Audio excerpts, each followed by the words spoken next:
Oh, thanks for doing all this, guys. No worries. All right. Here we go. So, here we are on a vineyard. I'm not sure which one, but we're in the middle of Portugal. What's it called?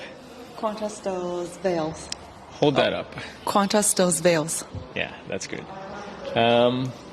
So we'll start with you since you're holding the mic. Who are you and how did you get here? Well, how did I get here? Yeah. How'd you end up here? I'm going to take this out. Just enough. All right. I am Jessalyn. I would describe myself as enthusiastic because I get very excited about things. Adventurous because I love trying new things. And resilient as well because I'm fairly optimistic, but also I grew up with an eye condition that's forced me to really push through a lot of things and to accept and also own who I am. How I got here. Now, that could either be super deep. Yeah, I know. We or could take like, our time we could with take that one, for But sure. let's talk about how we got to this gorgeous country here. How I'm here is actually because of this man. We've been together, I'm only realizing, 2.5 years almost. And so we wanted a trip together where, we could explore not only the city side, but the nature. And knowing that John was in Portugal, it seemed like the perfect fit to get through here. Yeah, awesome. Thank you. Pass it over. Who are you and how did you get here? So, my name's Andrew. I got here exact same story to Jess. So go deeper. That's not happening. Yeah, it could be quick. You can just say Yeah. My name's Andrew. I've been John's friend for, we're going on like 20 years, John. 20 plus. Yeah. And wanted to come out and have a vacation and then, see you before you go on your trip. So. Yeah, well, I've been on a trip. Yeah. I This see whole you thing before is you a went trip, on man. Life's your a trip. larger biking trip. And Yes, and that's about it, yeah. Sweet. Okay, next question. Jess, what would you like to see more of in the world? That is also an equally hard question. They all are. Because I think what I'd like to see more of in the world is, in its simplest, I'd like for us to care for each other more. I think we can achieve that through various ways, but the one way that I'm going to say on this, whatever the fuck recording this is. this I don't know what it is. I think I'd like to see the world maybe have more access to reading and learn to read, but then be able to read more, because I think that allows us to expand our minds not only more quickly, but it also allows us to see different perspectives quicker, and it allows us hopefully to be more empathetic to others. Yes, and I think that will help us care for each other more. It also, in my exploration and reading, it also helps to organize thoughts, I find. Yeah. Otherwise, we see so much scattered mindedness nowadays, and that's something that I deal with a lot too. Is this sort of task switching thing. And I regard myself as creative, so I'm kind of off in the ether. That's why I do things like this. It's just hard to organize. But reading and writing absolutely helps to organize the thoughts in such a way. So big proponent of that. Yeah, because I think that's a huge one for sure. Gives yourself inspiration, but it also gives yourself guidance at the same time, which I think can be really powerful. Okay. So, what would you like to see more of in the world, buddy? I would say income equality.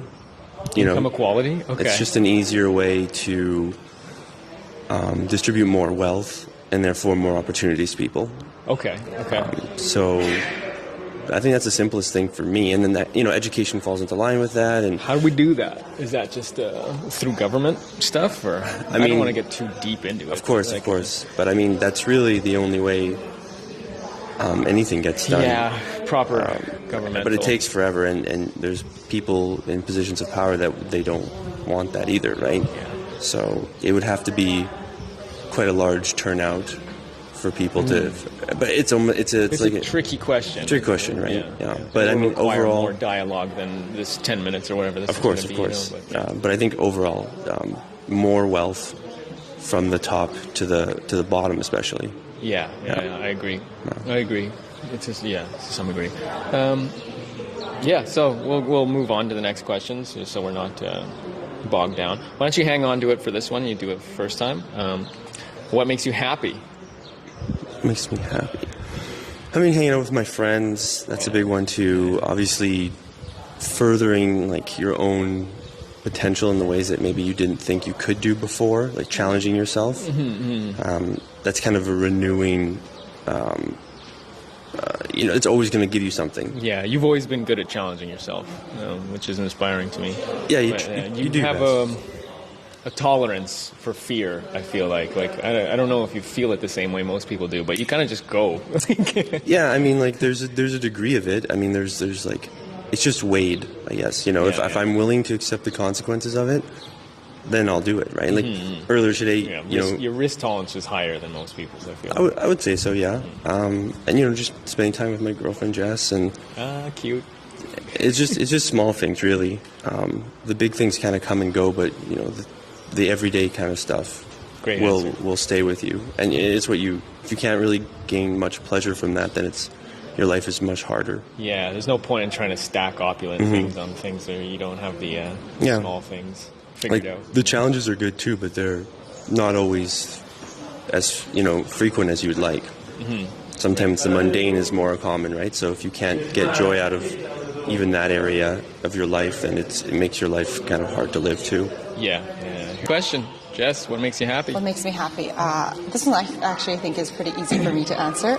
Basically everything like this. Okay. This makes me happy. I think having the opportunity to see, try, hear, taste new experiences exploration makes me happy. And what makes me even happier when I'm doing that is being able to then share that with friends and people I love, and to be able to bring people to sharing those experiences as well. Well, you are a living example of that, so that's great. I mean, like this on this trip, right? Like, we planned this trip, and it was just like, the fact that we could meet with a couple of our other friends, and bring everyone together to kind of connect and bond over shared experiences. I think that also, brings a lot of joy beyond just, experiencing something new by yourself as well. Yeah, okay, I hear you. Because I find that, like, I've traveled alone by myself quite a bit, and, I think there's a lot of strong pros with traveling by yourself. Yes, I'm finding that too. Nothing does beat being able to share something magical with, your friends as well. Yeah, it has been magical. That's the one word I would use to describe our time at the moment. Together. Complete magic. I mean, look where we're at right now. It's insane. So why don't you hang on to that? We got 2 left. We'll go on to the next one, which is, what does it mean to be healthy? And I'm finding those 2 questions kind of tie into each other, because happy and healthy are kind of succinct. I think health is recognition that it's a combination of not just your physical body, but of your mind. And I also see being healthy is being able to kind of, again, the duality of not just the physical, but the mental piece is duality of also being able to challenge and push yourself out of the boundaries, but also then being able to come back and recover. Because I think when you take the time to recover, give yourself the love and respect that your body deserves, that's when you can actually further challenge yourself even more. Yeah, exactly. There's a rhythm to it, right? There's a challenge, and then a rest and recovery, celebrate. Challenge, rest and recovery, celebrate, Go ahead. Yeah, I think it would be being able to do the things as often as you can when you were younger, as you get older. So I mean, like, being able to be as flexible, being able to lift as much as you could, just being able to do things, even simple things like bending down, like you just take them for granted, right? So when that's kind of health for me, and also like, losing weight, being in better shape, being able to support your, bones and your joints, especially as you get older, with a larger muscle mass when you're younger, and kind of maintain that and keep those healthy habits going. Yes, big, huge. Because if you stop, a lot of the times you hear people who are older and they break their wrist or they break their leg, and then they die shortly after, right? Because they just your body just takes away that so fast. It is a maintenance thing. For it sure. is. Yeah. It's use it or lose it, the human body. Yeah, you know? totally. And, and that's why I'm like, I want to walk places if I can, or getting a bike too. Between getting a bike, Yeah. The alternative is always, the more difficult, but it's always better for you. Yes, there's that challenge thing, right? Yeah, exactly. Too much comfort is killing us, essentially. Yeah. Having everything delivered, or just given to you, right? Yeah. You would just sit around. You really have to rearrange your lifestyle, because you can't live so far that it's impossible to walk. Like, you can't be 2 hours to walk, but you have to be close enough to walk, but long enough for it to be a challenge. My brother, right? Yeah, unless you're your brother. Yeah, exactly. Yeah. Shout out to Jeff. Can I add something else too? I think a lot of what we saw here in Portugal kind of brought to me the definition of health as well, right? I think in Braga, when we met passed by that very old woman who was described as, a 9-year-old woman, but has the mind of an 18-year-old, right? Like that's. Oh, right. Well, before the artist, right? I see health as, the smaller villages and communities where people know each other and, can take the time to walk up and down the hill, because then that's how they're getting, exercise being embedded in their daily lifestyle versus say, okay, I'm going to force myself to say do a 30-minute intense workout, and then I eat ice cream and chips and lounge on the couch all day. Again, there's that weird balance thing that's hard to strike. It's just like way over here and then it's way down here, way over here. Yeah. No, that's totally huge. Community and just being in communication with it, like a genuine communication with each other, which is kind of lackluster nowadays, because most people are having these semi-connections through the internet. I mean, I think we're going to get better at doing that. We just don't really know how to do it right now. Yeah. So everybody's just yelling at each other on the internet at the moment, but this is like the infancy, right? So I think that we're going to mature in our communication style on the internet. That's my hope. Yeah. So finally, if you could get a message out to everybody on the planet, what would you tell them? No. It's tough. Yeah. Most people don't have the option to pass it on. I think it would be that if you innately believe something, or you have a belief towards something, then that's a good thing. But you're innately always going to be weaker when you hear things that are almost confirmation bias, right? Mm-hmm. If you're a Catholic and you hear doctrine, you're going to want to reinforce it, right? You're not going to want to question it, right? You're like, that's what I want to hear, right? And that's just religion. Then, if you believe in science, you're going to hear like, the scientific paper comes out. It's like, this is, and science hopefully tries to remove some of the dogma from it, right? But sometimes they get trapped in it themselves. Everyone does, right? People want to be right. There's some ego thing attached to it. So I guess it would be that you're your weakest when you're hearing what you want to hear.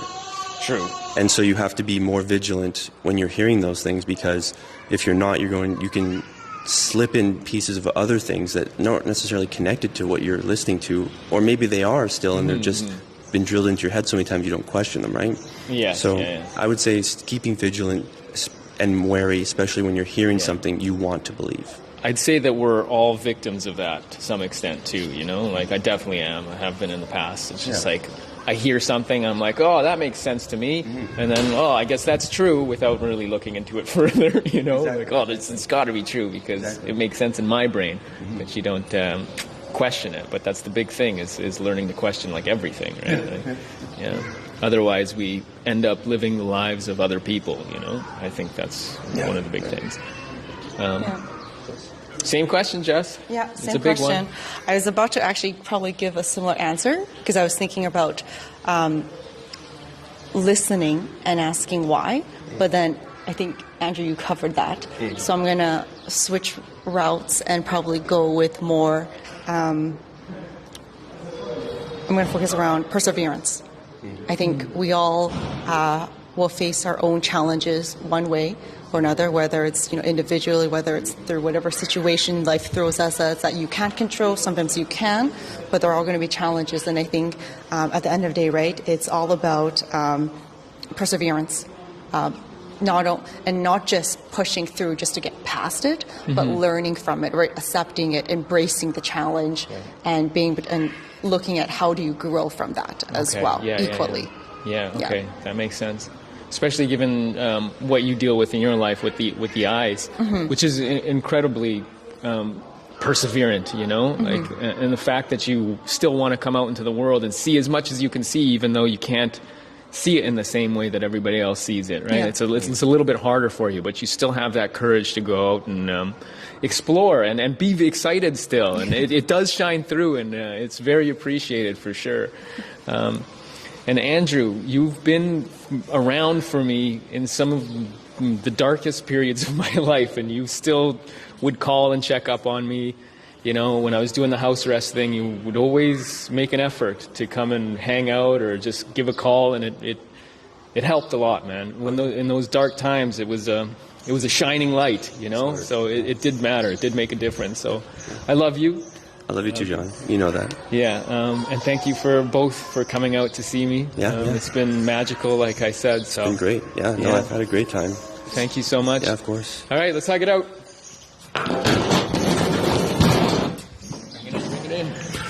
Thanks so much, guys. Penis. That's Andrew in a nutshell.